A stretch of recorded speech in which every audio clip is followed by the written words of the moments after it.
xubintan waxaynu si gaar ah ugu eegi doonaa sheeko aad iyo aad yaab u leh oo ka taagan waddanka Iiraan laga yaabo inay laftigeena saameyn ugu leedahay gabar u dhalatay waddanka Iiraan ayaa waxay ka dacwoonaysaa ninkeedii oo dhawaan ay isguursadeen oo si xun ula dhaqmay arooskii markuu dhacay ay aqal galeen ayaa ninkii maalin dambe wuxuu soo istaagay waa isla habeenkii maalintii ku xigtay wuxuu soo istaagay gabadha been baad ii sheegtay waad i khiyaantay gabar maadan ahayn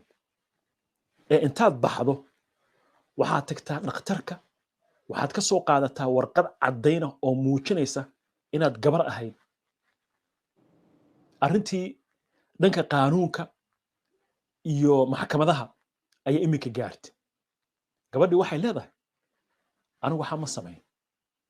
noloshaydan hadda ka hor nin ma soo guursan dhibaato kalena ma samayn gogol dhaafna ma samaynin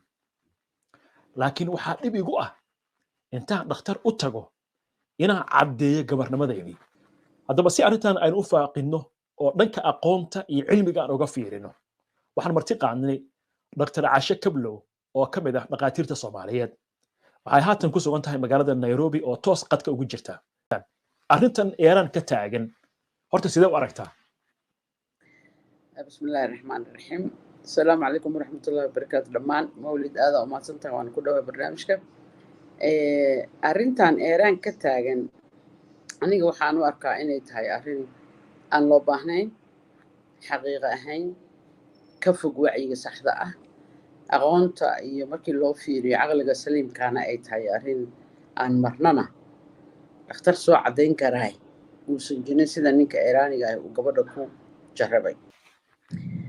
arrin aan loo baahnayn oo jarribaadeeduna ay tahay mid waqti lumis ah iyo caqliga bini'aadamkana ku ciyaaraysa inay tahay ayaan u fahamsanahay aan u arkaa aniga qof kastoo caqli saliim leh qofkii caafimaad wax ka garanayaana uu u dareemayaa maxaa yeelay soo cadday dhakhtar intay hadda gabadhaas intay u tagto hadda oran kara waa ahayd iyo maahid ma jiro mana dhici karto mana ahan wax sax ah waa gartay taas waa ra'yigaaga markaan aadno aqoonta markaan aadno iyo cilmiga maxaad ka dhihi lahayd ra'yiga waa noo sheegtay arrin fiican inaysan ahayn baa noo sheegtay laakiin xagga caafimaadka marka bal faahfaahin naga sii ma wax lagu kala ogaan kara miya xagga caafimaadka mise waxaa jira waxyaalo dabiici ah oo kala caddayn kara qofkan inuu yahay ama gabadhan inay tahay gabar inay tahay ama inaysan ahayn ma wax kala caddaynayaa jira marka ها حاجة مركي لو في جيرك بني آدم كسيدو سميسينها والله يقانا أناتوميغا وحكا العدين كراجرة أناتوميغا وحاجرة الحوب لو يقانو أيمن أما إيمانا كاسو بني آدم وإلهي أسميه هو ينكستا وإلهي أبوري قاركوت قارنا إيسان لين مركا أبوه الرئيسو كوا له أو إيمان كله وحي أسميسين حتى غابب كالدوان nuucyadeedu waxay gaaraysaa ilaa iyo 8 nuuc oo kaleeto waxa waaye sideedaba aymanku xuub owdaaya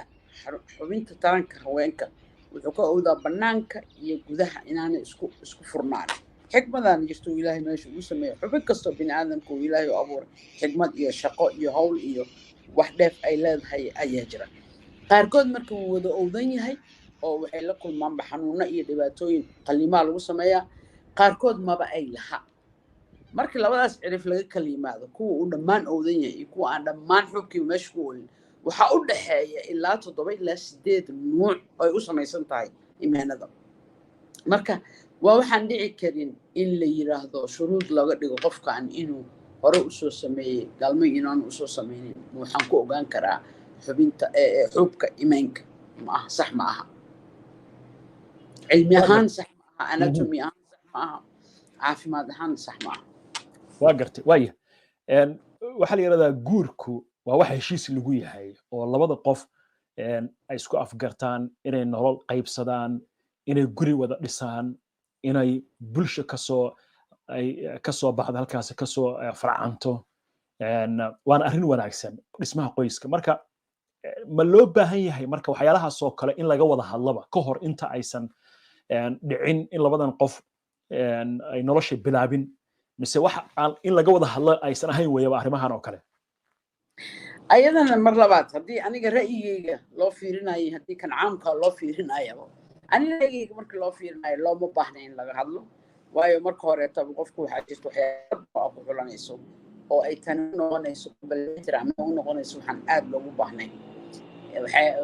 qofkan diinta islaamka markii loo fiiriyo afarta wixii la yidhi u fiiriyo markaad gursanaysaan midna kuma ay jirto ilbaxnimada iyo xadaarada iyo dhaqanka bulshada dhexdeedana kuma ay jirto ta kale qofkan nolosha kaa qanciyey wax badan kugu qanciyey oo aad go'aansateenba inaad wadaagtaan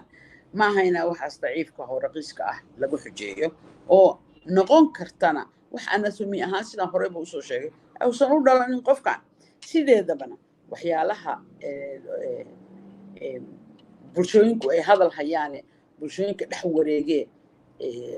ay focuska saaraan waa wax raqiis ah dadkana waxay more focuska saaraan markaanay ku mashquulaynin horumarkooda iyo ilbaxnimadooda markay ku mashquulaynin waxay ku mashquulaan waxyaalaha raqiiska ee aan loo baahnayn inay ku mashquulaan tusaale ahaan wadamada horumaray waayadii qarniyadii medioeval qarniyadii hore 17 waa ku mashquuli jireen howlahan Europeanka dadka wadamada hadda loo yaqaan developed countries